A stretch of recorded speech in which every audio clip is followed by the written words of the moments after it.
Porque se esse plano ou essa obra vem dos homens, será destruído.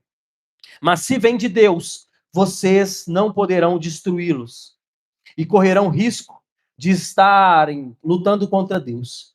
E os membros do Sinédrio concordaram com Gamaliel. Então chamaram os apóstolos e açoitaram, e ordenando-lhes que não falassem sobre o nome de Jesus, os soltaram. E eles se retiraram do Sinédrio muito alegres, por terem sido considerados dignos de sofrer açoites por este nome. E todos os dias no templo, e de casa em casa, não cessavam de ensinar e de pregar que Jesus é o Cristo. Nós te louvamos, Senhor, por tua palavra e te pedimos para que ela possa falar em nosso coração, para que possamos sair transformados deste lugar, em nome de Jesus. Nós estamos observando o que o livro de Atos tende a nos ensinar como igreja. Sabemos que ser igreja nos dias de hoje é muito complexo, porque aparentemente cada pessoa fala uma coisa. Então, como eu estou dizendo desde o início da série, quando nós nos perdemos no contemporâneo, naquilo que é atual, nós temos que nos voltar para a base para entendermos como fazer alguma coisa. E nesse caso, nós temos que entender como a igreja do Senhor deve fluir. Não que a igreja de Atos fosse perfeita, porque não era. Tinha seus defeitos, porque toda a igreja é feita por homens e homens falham. Mas foi a primeira igreja e foi tida e encontrada como fiel em muitos aspectos. E é o que nós queremos observar nessa série. E no dia de hoje nós vamos observar se isso que nós pregamos, se o evangelho que nós pregamos vem de Deus ou vem dos homens. Nesse exato momento que nós estamos no livro de Atos, nós percebemos que a igreja já está no estado avançado. Quando nós lemos o capítulo 4, nós percebemos que mais ou menos 5.000 homens já estavam reunidos entre aqueles que ainda não eram chamados, mas depois seriam considerados como cristãos. E como fluía esse grupo?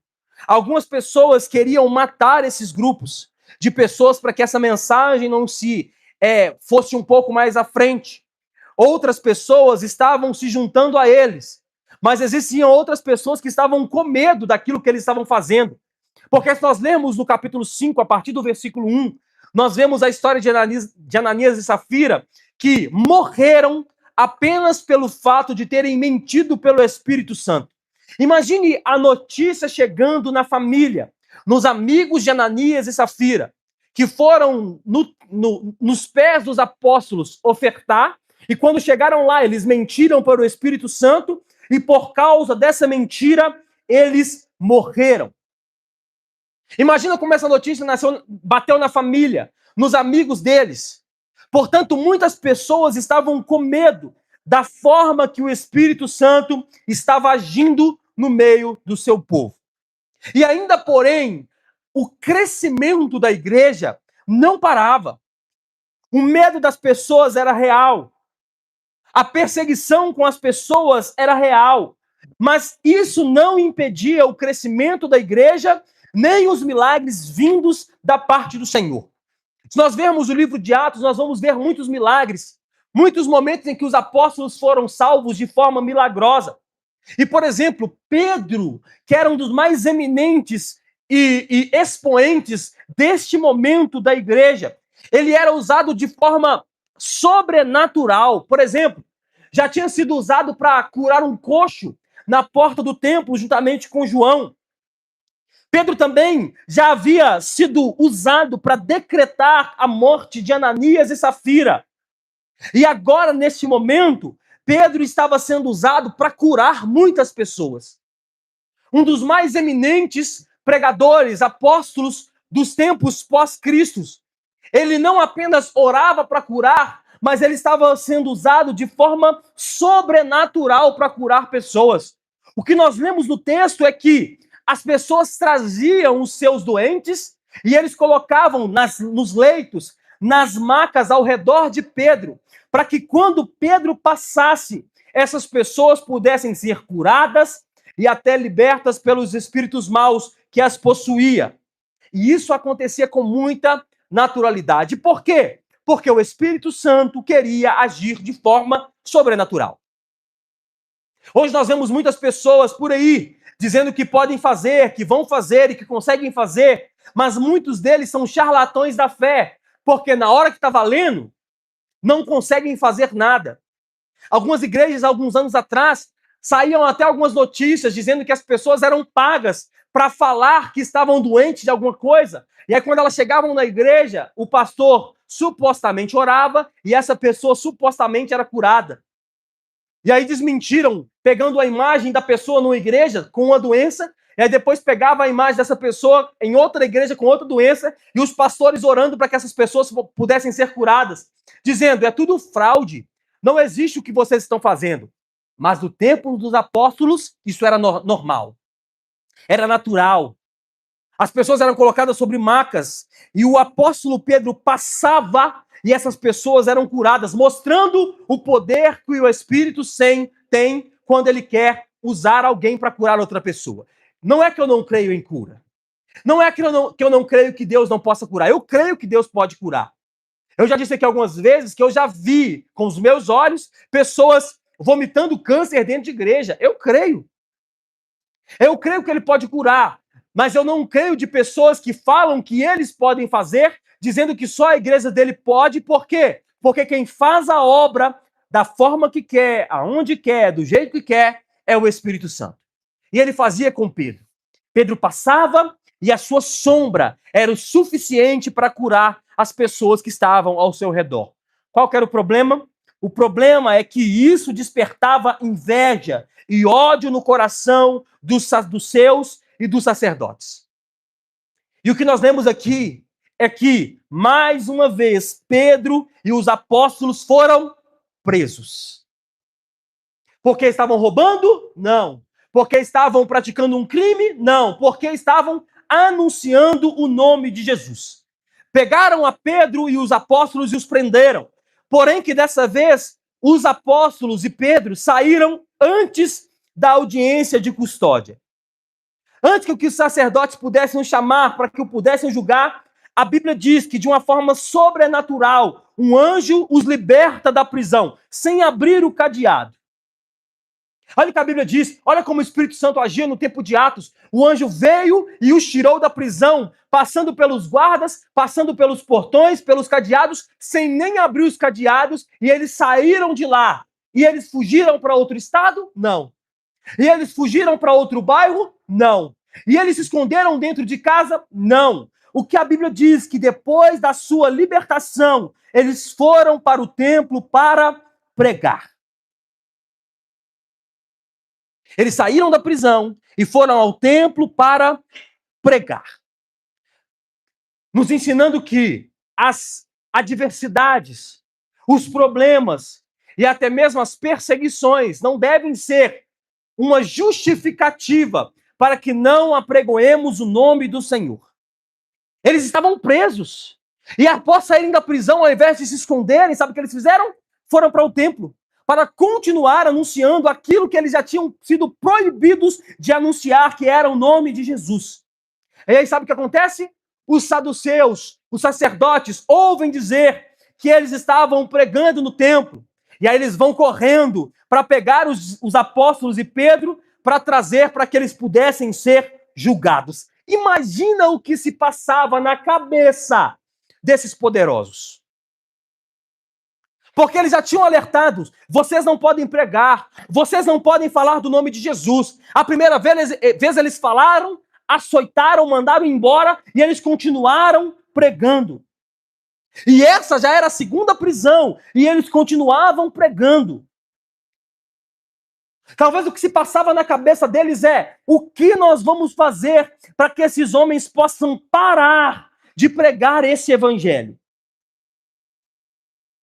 E aí é essa a pergunta que eles fazem a Pedro e aos apóstolos, dizendo: nós já não proibimos a vocês de apregoarem o nome desse Senhor? E Pedro diz: é muito mais importante obedecer a Deus do que aos homens.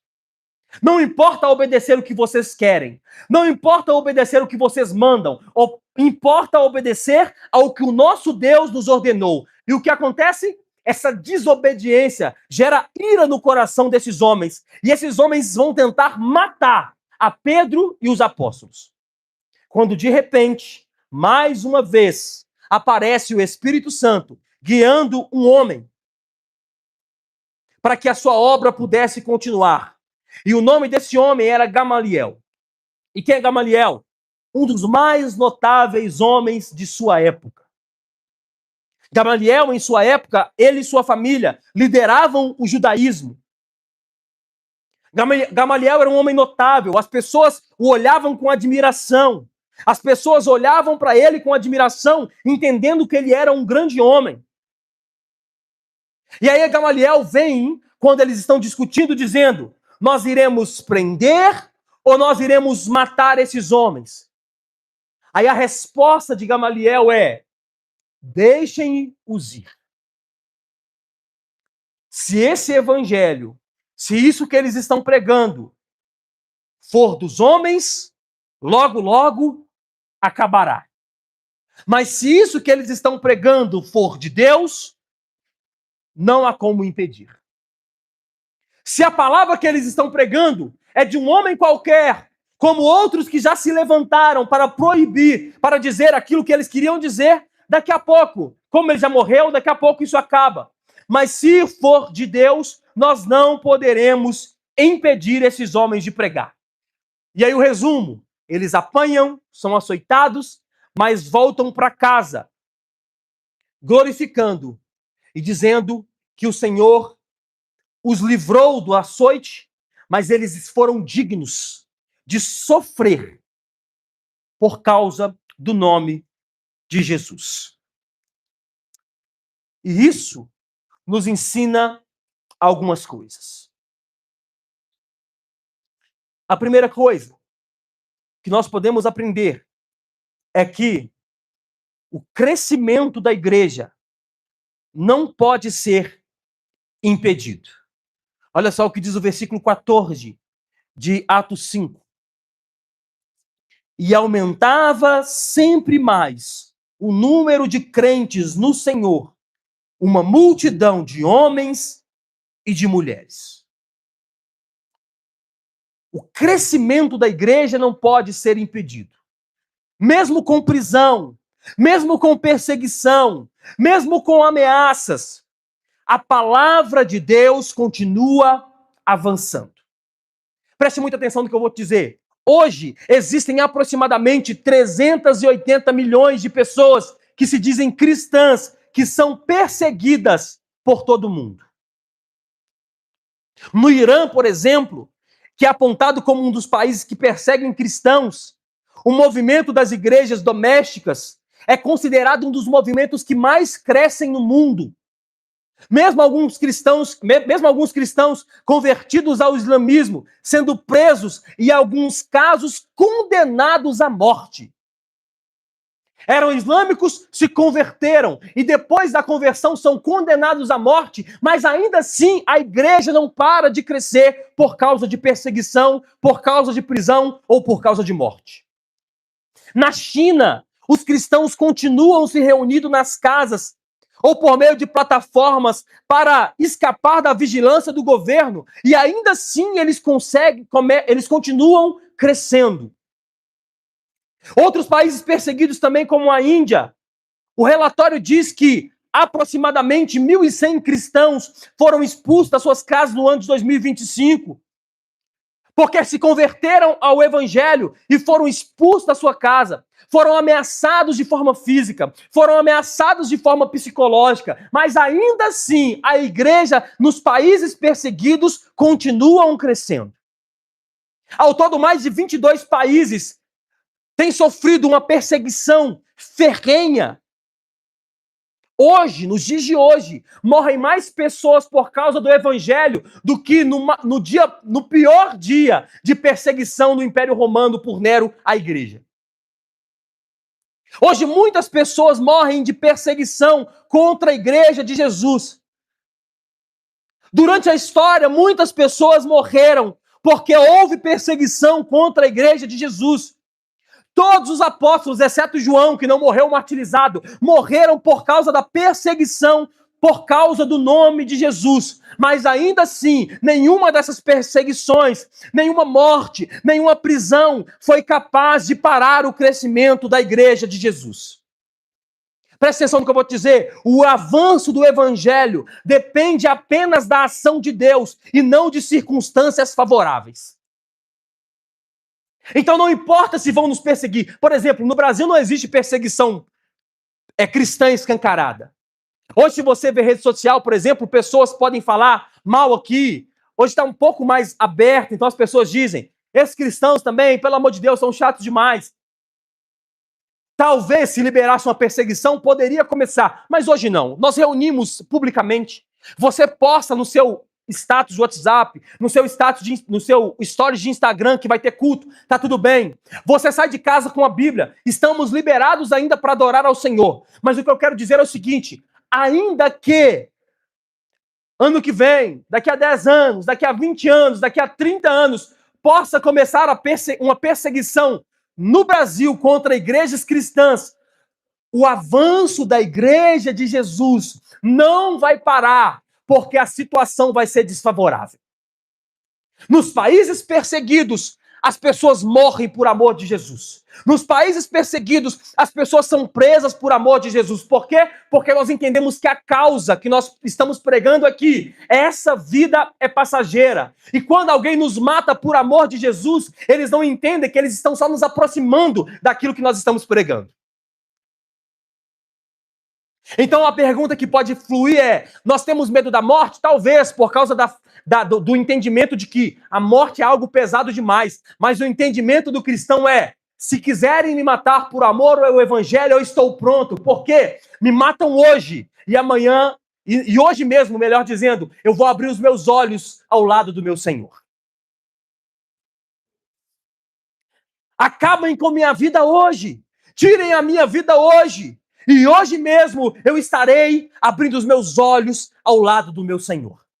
Então por isso que a igreja perseguida não para. Por quê? Porque entendeu que a nossa vida aqui é passageira e ela tem um objetivo. Qual? Anunciar que nós fomos salvos da morte, do inferno e do pecado. E nós estamos caminhando para nos encontrar com o nosso Senhor. A igreja de Jesus não pode ser impedida de crescer por causa de perseguição, prisão ou morte. Está comigo, irmão?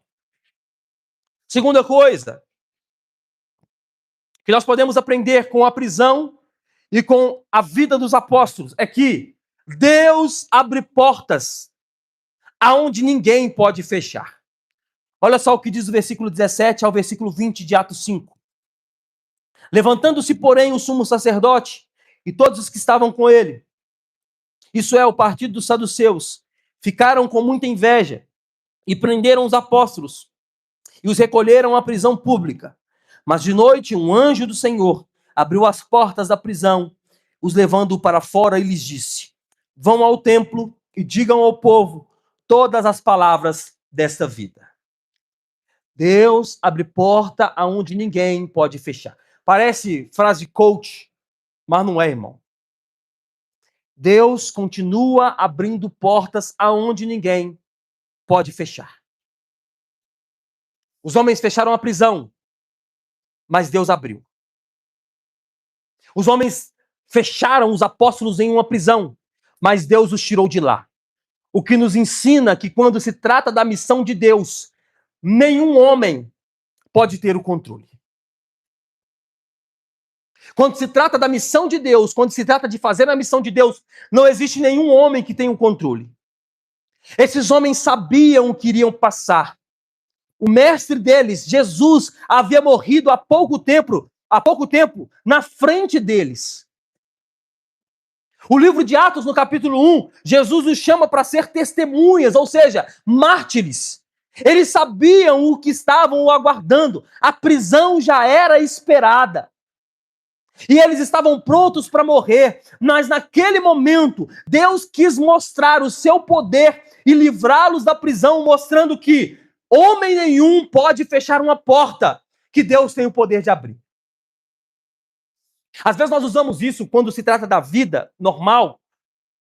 E aí, às vezes, nós temos essa percepção de tratar isso só quando se trata da nossa vida, né? Tipo, Não, a porta de emprego está fechada, mas Deus vai abrir.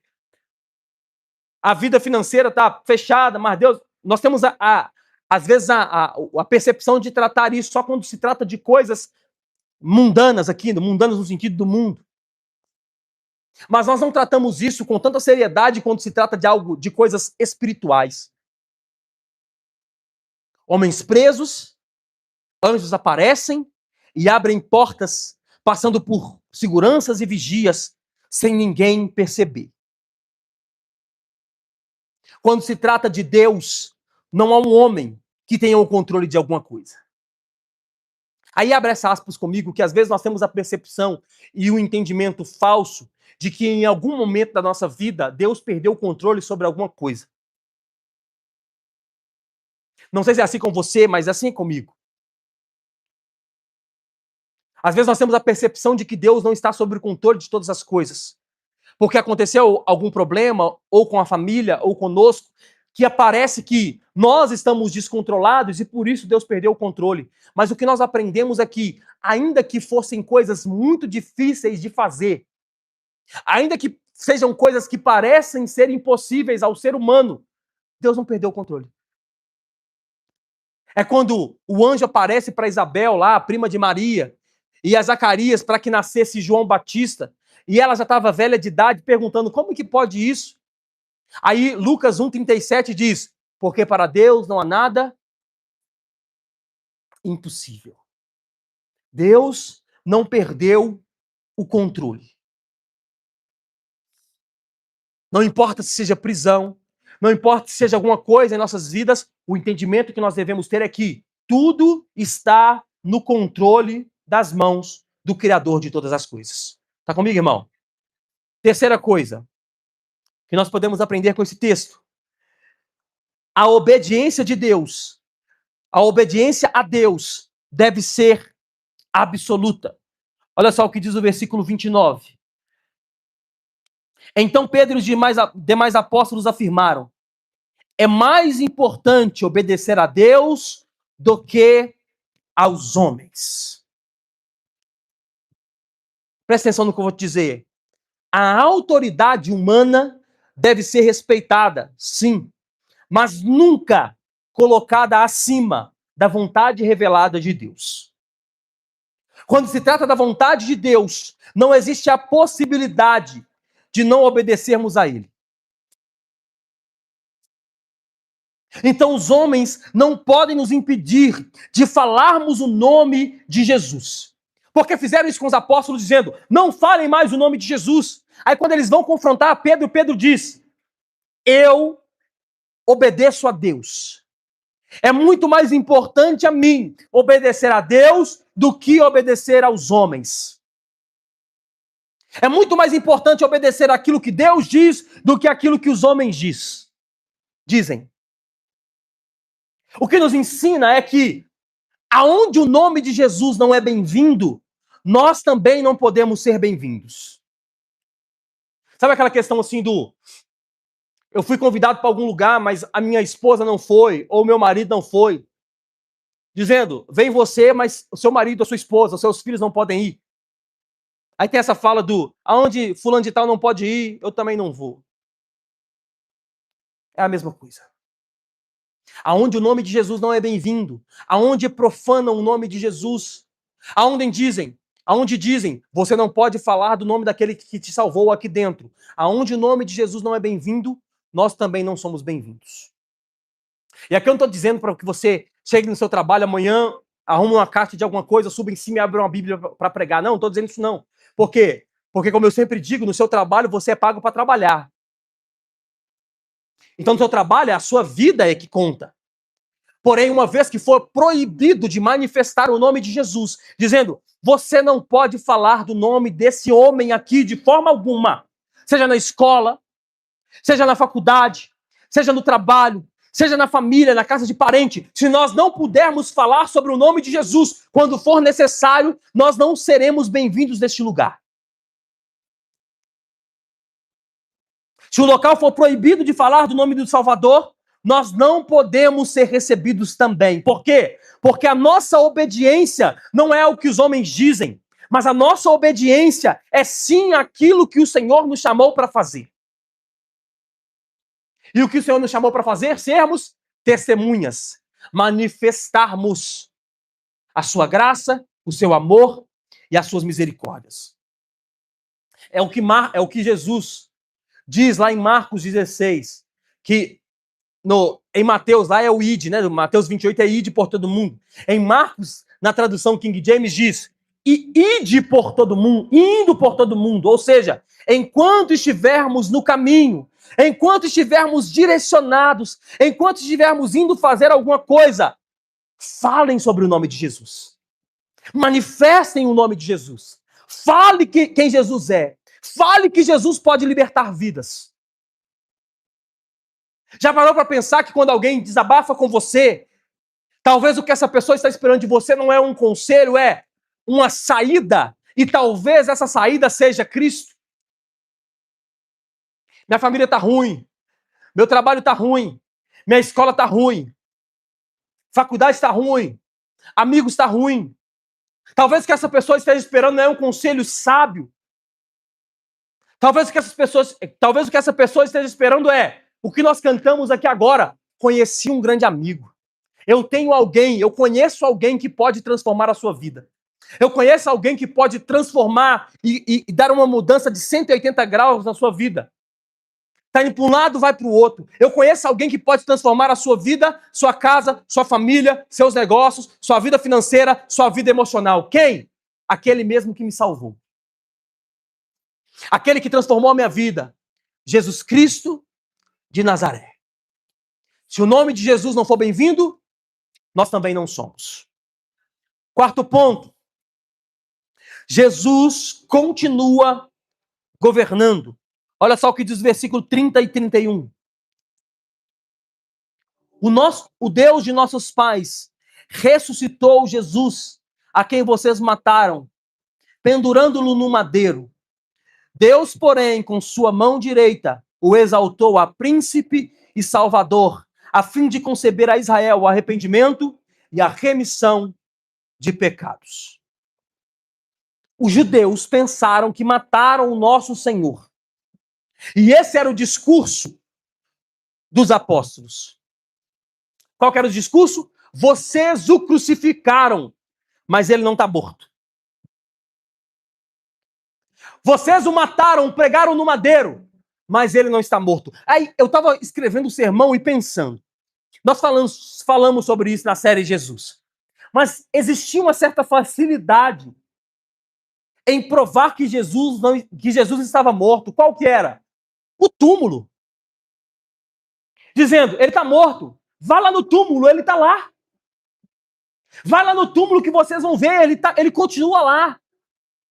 No mesmo lugar que José de Arimateia, que foi o discípulo que pegou o corpo de Jesus e o cobriu com linho finíssimo e colocou numa tumba.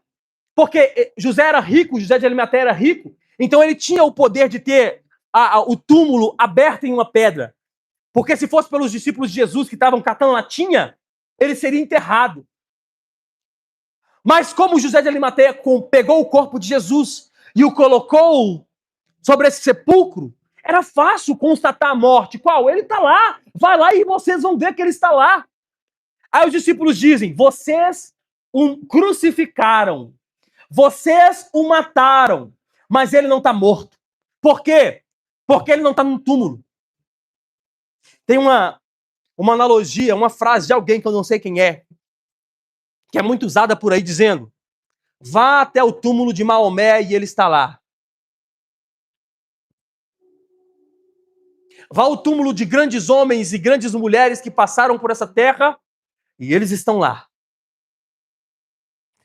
Vá ao túmulo de homens e mulheres notáveis no mundo e eles vão estar lá. Mas vá no lugar aonde nosso Senhor foi colocado depois de morto. E aí eu acho lindo, em Israel, o túmulo, eu nunca fui, se você quiser bancar, estou aceitando. Mas na pedra, a lápide não que é para morto, né? A escrita na pedra é, ele não está mais aqui, ele ressuscitou. O Jesus que os judeus mataram, O Jesus que eles crucificaram, ele não está morto. Ele é o príncipe, ele é o redentor, ele é o salvador e ele é o governante em tudo que existe no mundo e fora dele. É o que Paulo diz aos Filipenses, que o Senhor o exaltou de maneira tal que todo joelho se dobrará e toda língua confessará que Jesus Cristo é o Senhor para a glória de Deus Pai. Jesus continua governando. Jesus continua governando. Jesus continua sendo o Salvador. Jesus continua sendo o governante. Jesus continua sendo o príncipe. O mataram, mas ele ressuscitou ao terceiro dia e vivo está nos céus, esperando o dia que virá nos buscar. Quinta coisa. O tempo revelou que o evangelho veio dos homens, veio de Deus e não dos homens. Olha só o que diz o versículo 38 e 39. Neste caso de agora, digo a vocês, não faça nada contra esses homens, deixem que vão embora, porque se esse plano for obra que vem dos homens, estará destruído. Mas se vem de Deus, vocês não poderão destruí-los e correm o risco de estar lutando contra Deus. Olha a ideia de Gamaliel. Deixem ir. Se vier dos homens, a chance de acabar daqui a pouco, ela é real. Quantas pessoas já se juntaram pessoas ao seu redor por causa da sua fala, da forma que falavam, morreram, acabou. O líder morreu, o movimento acabou. Aí a fala de Gamaliel é: mas se for de Deus, mas se de fato esse cara que vocês mataram, e eles estão dizendo que ele ressuscitou ao terceiro dia, e estava no meio deles, e subiu aos céus, e eles disseram que viram isso, não tem como parar. Se é verdade o que eles estão dizendo, esquece, deixa aí. Mas preste atenção, talvez, se esses homens estivessem vivos anos depois, eles poderiam ter a percepção, sim, por que é que ouvimos Gamaliel? Devíamos ter matado esses caras lá. A chance que nós tínhamos era matar lá, que era pouca gente. A chance que tínhamos de acabar com isso era lá, porque estavam os 12 lá, os que viram estavam lá. Se nós tivéssemos matado todos eles, nós não teríamos e não estaríamos enfrentando esse problema. Mas presta atenção, ainda que aqueles apóstolos morressem naquele dia, naquele momento, a obra de Cristo continuaria avançando. Por quê? Porque o evangelho não veio de homens. Se morresse os 12, como morreram, Deus levantava outros. Como já morreram durante a história, e Deus levantou outros. Como nos piores momentos da igreja, morreram pessoas e Deus levantava outras. Como no período da reforma, por exemplo, morreram e Deus levantava outros. Como nasceram grandes homens como Charles Spurgeon, John Wesley. Como nasceram os grandes homens como Jonathan Edwards. Como nasceram grandes homens como Calvino, como Lutero. Morreram e Deus levantava outros. Por quê? Porque não existe nenhum homem que é dono da igreja. Não existe nenhum líder da igreja que é maior do que o dono da igreja. Não existe nenhum homem na terra capaz de dizer a igreja vai acabar. Não existe nenhum homem na terra dizendo a obra de Cristo vai acabar. Por quê? Porque a obra que o Senhor instituiu na terra não veio dos homens, ela veio do próprio Deus. E por isso a igreja de Jesus é imparável. O evangelho não veio de homens, porque se tivesse vindo de homens, já estava falido. O evangelho não veio de pessoas que disseram, já tenho uma ideia maravilhosa. É por isso que eu sou talvez um crítico de movimentos. Porque subjugam o movimento maior do que a causa. Dizendo, você tem que vir para o movimento se você quiser ter de fato um encontro com Deus. Mas não é, porque a instituição de Jesus, a obra que Jesus deixou na terra, como eu gosto de dizer, Jesus não deixou livros escritos. Jesus não deixou uma peça de roupa. Jesus não deixou uma sandália. Jesus não deixou nada nessa terra a não ser a sua igreja. E ele disse a Pedro: e as portas do inferno não prevalecerão contra ela. O evangelho não é obra dos homens, é evangelho de Deus, é obra de Deus. Gamaliel estava certo. Era de Deus. E você está aqui há 2020 e tantos anos depois, ouvindo o que os apóstolos pregavam. Ouvindo o que os homens ensinavam. Ouvindo alguém dizer: o nosso Salvador, puro, justo. Como diz 2 Coríntios capítulo 5, versículo 17, aquele que não conheceu pecado se fez pecado por nós, para que nele fôssemos feitos justiça de Deus. Aquele homem em que pregaram seus pulsos, pregaram seus pés, feriram-lhe o lado, o colocaram sobre uma tumba. Ele estava morto, mas ele ressuscitou. E ele é o Salvador de todo aquele que crer nele. O Evangelho é obra de Deus e não dos homens. E é por isso que nós devemos anunciar essa mensagem. E o sexto ponto para que nós fecharmos aqui, para que nós possamos fechar aqui: sofrer por esse Jesus deve ser motivo de honra. Olha só o que diz o versículo 40 e 42. Então chamaram os apóstolos e os açoitaram, e ordenando-lhes que não falassem o nome de Jesus, os soltaram. E eles se retiraram do sinédrio, muito alegres, por terem sido considerados dignos de sofrer afrontas por este nome. E todos os dias no templo, de casa em casa, não cessavam de ensinar e de pregar que Jesus é o Cristo. Imagina comigo eles voltando para casa, irmão, açoitados. Os apóstolos tinham dito, né? Pedro, por exemplo, quando escrevia suas cartas, se eu não me engano, aos Coríntios, ele diz: me alegro nos meus sofrimentos. Dizendo, olha o que Pedro escreve: eu sofri açoites, uma quarentena menos um, que era 40 menos 1, 39, que era a quantidade máxima de chicotadas que um homem aguentava, então parava no 39, para que ele não morresse. Pedro escreve: eu me alegro nisso aqui. Paulo, perdão, eu me alegro nisso aqui. Eu me alegro porque eu fui perseguido. Eu me alegro nas prisões. Eu me alegro na perseguição. Mas os apóstolos voltando correndo, dizendo: nós fomos açoitados de novo. Reunindo as pessoas, dizendo: nos prenderam lá. Sabe o que fizeram? Nos açoitaram. Aí talvez alguém podia dizer: mas vocês estão machucados? Estão bem? Estamos ótimo. Por quê? Não por causa da dor, tá doendo, tá. Mas o sofrimento que nós passamos foi o que o nosso mestre avisou. E sim, de fato, vale a pena sofrermos por ele. Nós sofremos como o nosso mestre sofreu. Não é um sofrimento por coisas próprias. Não é um sofrimento por causa das nossas questões. Nós somos bons nisso, né? Sofrermos por coisas próprias. Nós somos bons em sofrer por aquilo que estamos passando. Nós somos bons em sofrer por nossas próprias causas. Mas o que a Bíblia está dizendo aqui, eles se alegravam porque estavam sofrendo por causa do nome de Jesus. Chegavam junto dos outros dizendo: glória a Deus, nos açoitaram, nos bateram.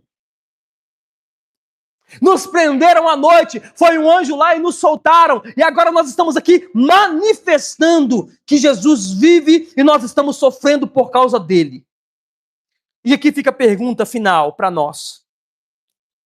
E a pergunta é: se o nosso amor e a nossa dedicação ao nome de Jesus fosse crime, as pessoas teriam motivo para nos prender e nos açoitar? Se hoje dissessem: o evangelho foi proibido, ninguém mais pode falar o nome de Jesus, a nossa vida de amor e dedicação a Jesus seria motivo para que as pessoas nos prendessem e nos açoitassem? Pergunta é para você. O evangelho não veio de homens. O evangelho não é uma cúpula que se juntou dizendo: vamos criar um mito, como alguns dizem por aí. Vamos criar uma historinha, como alguns dizem por aí. Mas o evangelho, como diz Paulo na carta aos Romanos, no capítulo 2, eu não me envergonho do evangelho, porque ele é poder de Deus para a salvação. Não me envergonho de falar as boas notícias. Quais as boas notícias? O homem está indo para o inferno, mas existe um Deus que se fez homem e deu a sua vida na cruz do Calvário para nos livrar de lá. E esse homem é Jesus Cristo. Fique de pé no seu lugar.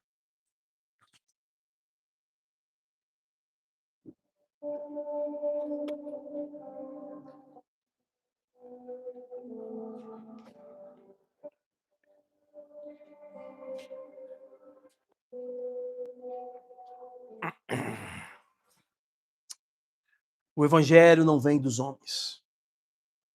Essa mensagem não vem dos homens, ela vem de Deus. Nós te louvamos, Jesus. Nós te louvamos porque o Senhor nos salvou, Pai. Te louvamos porque nós estávamos caminhando para o inferno. Uma vida de promiscuidade, pecado, queda. Mas Jesus nos salvou. A morte não pôde o vencer. Portanto, ele teve que se entregar à morte. O pecado não venceu porque viveu uma vida santa. E hoje ele está nos santificando. Nós te louvamos, Jesus, porque a nossa vida foi justificada. Nós te louvamos porque o castigo que nos traz a paz estava sobre o Senhor. E pelas tuas pisaduras, nós fomos sarados e libertos do pecado. Obrigado por essa noite, obrigado por tua palavra. E nos ensine, dia após dia, a viver uma vida no qual o seu nome é exaltado em nós e através de nós. Obrigado por tua palavra. Obrigado, Pai, por aqueles que entregaram a sua vida e morreram para que a tua palavra chegasse em nós no dia de hoje. E que nós possamos ter força e vigor para continuar pregando a tua palavra, por onde passarmos, anunciando que o Senhor é bom e que o Senhor salva o pecador. Em nome de Jesus. Amém. E você que pode, aplauda Jesus no seu lugar.